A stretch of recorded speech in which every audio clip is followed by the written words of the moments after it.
चंदन वृक्ष कटाइले पिढ़ई गढ़ाइले।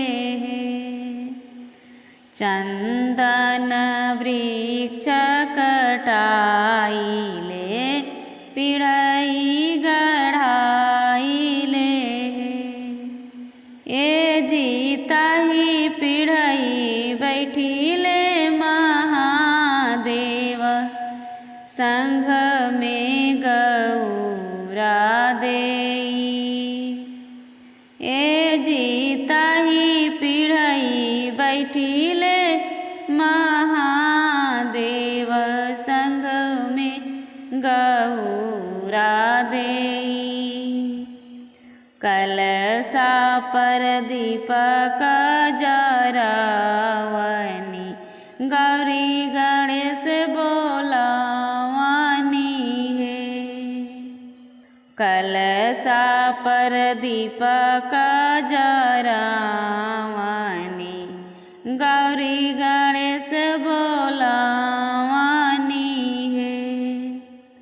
ए जी कपूर के दीपक जराइले आरती उतारिले। ए जी कपूर के दीपक जराइले आरती उतारिले। कलशा तर मौरी सजाइले मंगल गाइले।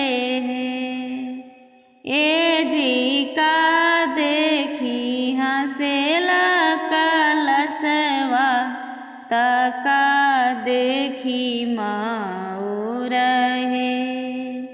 ए जी का देखी हंसेला कलशवा तका देखी मऊर है।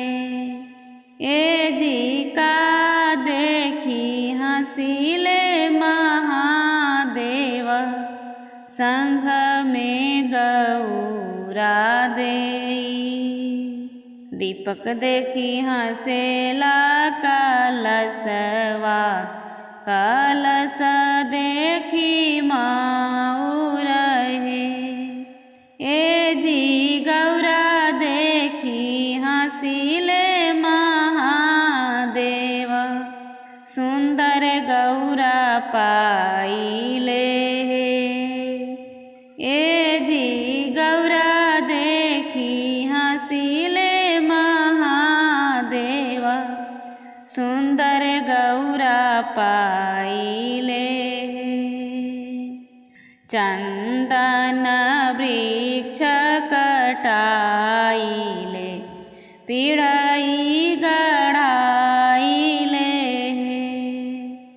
ए जीता ही पिढ़ई बैठिले